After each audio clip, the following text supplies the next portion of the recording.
veulent pas entendre de ça. Et pire encore, les prédicateurs ikhwani, les prédicateurs parmi les frères musulmans, Nader Abou Anas, Rachid Al-Jay, Mohamed Nazir, tous ces gens-là, Vincent Souleyman, qui vous appesantissent. Tu leur poses la question, la hijra, elle est obligatoire, ils bégayent, ils tournent en rond pendant une demi-heure. Dis oui, tout simplement. Arrête d'embrouiller ton public. Arrête d'essayer de les embobiner. Oui, si tu peux pratiquer ta religion... On le sait qu'en France, on peut plus pratiquer notre religion. Arrête de prendre les gens pour des idiots. Donc bien sûr, oui, la hijra est obligatoire d'une terre de Koufr vers une terre d'islam. Arrête de leur dire, oui, mais la hijra, après tout, c'est... On peut quitter une ville en France tout en allant se réfugier dans une autre ville en France, où on peut un peu plus pratiquer notre religion. Voilà, des petits patelins comme ça, où on nous laisse tranquille. Oui, on te laisse tranquille. Et on va laisser ta femme porter le niqab. On va te laisser immoler ta bête, Yaoum al-Aïd. Tu payes pas des impôts. Peu importe où tu te trouves en France, tu payes pas des impôts à ce pays. Ces impôts qui servent à quoi? À afficher des affiches de propagande LGBT dans les collèges de tes enfants, dans lesquels l'État t'oblige à mettre tes enfants, puisque t'auras pas d'école islamique dans ton petit patelin où soi-disant tu peux pratiquer ton islam sans qu'on t'embête. Et l'IEF, l'instruction en famille, à domicile, c'est interdit. Depuis la rentrée 2022, c'est interdit. Donc, qu'est-ce que c'est que ces fatwas à 2 balles? Excusez-moi la violence des termes, c'est des fatwas à 2 balles. C'est des lâches. Ces prédicateurs-là, ce sont des lâches. Et on va pas gâcher la beauté de ce cours. Je parle pas de mon cours, mais je parle des propos des deux cheikhs, Mohamed ibn Abdel Wahhab et Mohamed ibn Ibrahim. On va pas gâcher la beauté de leur explication en évoquant les noms de ces prédicateurs, en leur faisant de la pub gratuitement, mais faites attention à qui vous suivez. Ces gens-là vous appesantissent et on a déjà expliqué pourquoi. Vous êtes leur gagne-pain. Si vous partez tous en hijra, que vous partez tous en terre d'islam, qui va acheter leur formation à 500 €? Qui va acheter leur formation à séminaire à 30, 50, 60, 100 €? Si vous disparaissez tous en terre d'islam, vous aurez accès aux savants. Ou au moins vous aurez la langue arabe et vous pourrez avoir accès aux livres et aux cassettes et aux audios des savants. Donc vous n'aurez plus besoin d'eux, vous allez les jeter. Comment ils vont vivre ces gens-là? Ces gens qui vivent sur votre dos. Posez-vous les bonnes questions. Donc, troisième chose dans laquelle tu dois te désavouer de l'associationnisme, du couvre, de la mécréance et de ces gens, c'est fil maskan. Tu ne dois pas résider parmi eux. Tu ne dois pas résider au milieu des koufars. Le messager d'Allah sallallahu alayhi wa sallam a dit « Inni bari » je m'innocente de quiconque résiderait au milieu des koufars.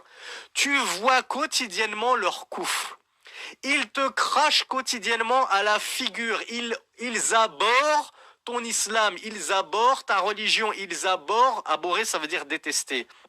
Ils détestent, ils exècrent ton culte, ton Dieu, ton prophète, ta femme voilée, ton fils qui fait sa prière. Ils détestent tout cela. Et toi, tu vis au milieu d'eux, sachant qu'on est censé faire al-amru bil ma'ruf wa nahi 'anil munkar. Le musulman, c'est quelqu'un qui doit ordonner le convenable et réprouver le blâmable. Tu es en capacité de blâmer quotidiennement tout le koufr que tu vois.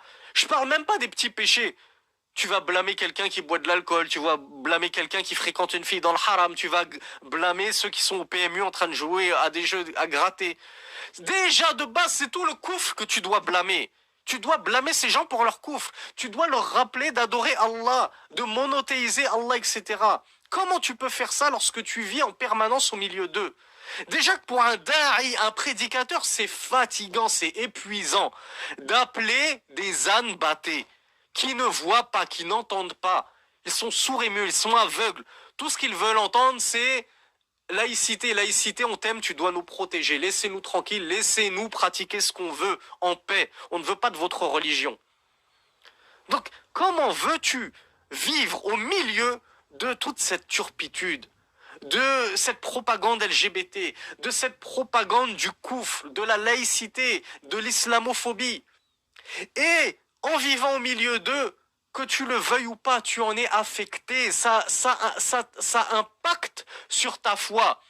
Tu as beau dire non, non, non, moi je suis un salafi, moi j'ai une grosse barbe, moi, ma femme apporte le niqab, on est fort nous. Mais quand on creuse, on se rend compte que ça a impacté dans ta pratique, ça a impacté dans la ferme, l'intensité de ta foi, et parfois même ça impacte dans ta aqidah et tu ne t'en rends même pas compte. Justement, je vous ai regardé ces milliers, bon, on va dire cette centaine, voire dizaines, allez, on va dire dizaines pour être sûr de ne pas mentir, cette dizaine de personnes qui scandaient dans les manifestations, laïcité, on t'aime, tu dois nous protéger. Shirkun akbar. Du grand polythéisme. C'est une parole de grand polythéisme qui fait sortir son auteur de l'islam.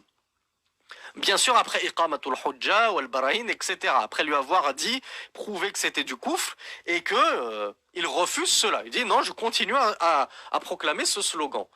On vient de le voir dans les cours précédents. C'est Allah qui protège. C'est auprès d'Allah que tu dois chercher le refuge. Mais cherche refuge auprès de la laïcité. Pourquoi? Pour continuer à vivre au milieu des koufars. C'est ça le pire. Il ne cherche même pas la protection de la laïcité pour, justement, être fier et noble et puissant. Non, il cherche la protection de la laïcité pour qu'on continue à être humilié et rabaissé et avili par ces koufars qui nous imposent toutes leurs lois iniques et islamophobes. Regarder, vivre parmi eux, ça déteint sur toi, que tu le veuilles ou non, et que tu t'en rendes compte ou non. Donc tu dois te séparer de ces koufars, tu dois te séparer de ces pays dans lesquels tu vas faire grandir tes enfants, c'est là-dedans que tu veux faire grandir. Regardez dans quel état nous sommes, nous, les quarantenaires, la génération 80.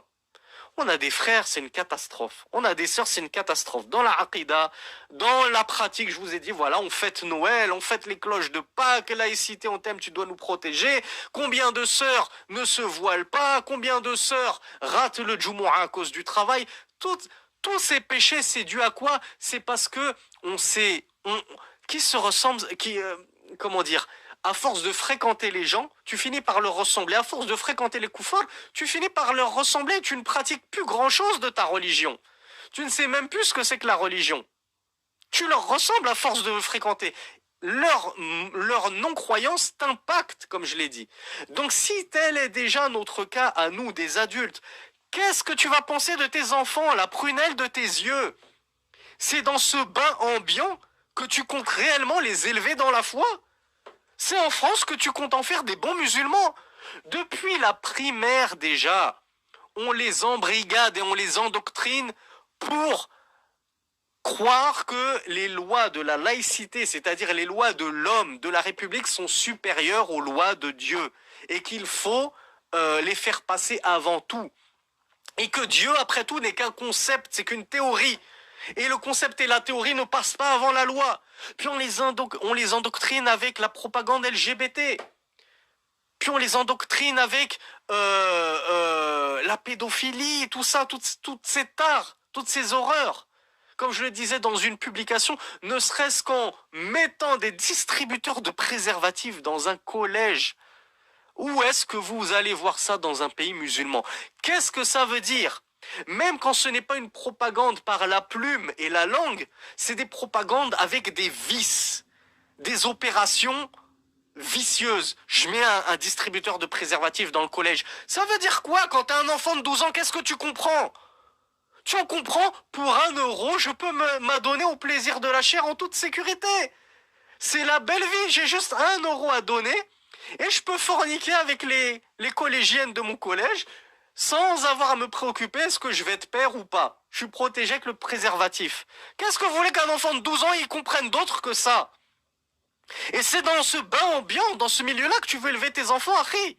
Donc si tu ne fais pas hijra pour toi, si tu ne fais pas hijra pour Allah, si tu ne fais pas hijra pour ta foi, rahimakallah, Akhi, fais-le au moins pour tes enfants.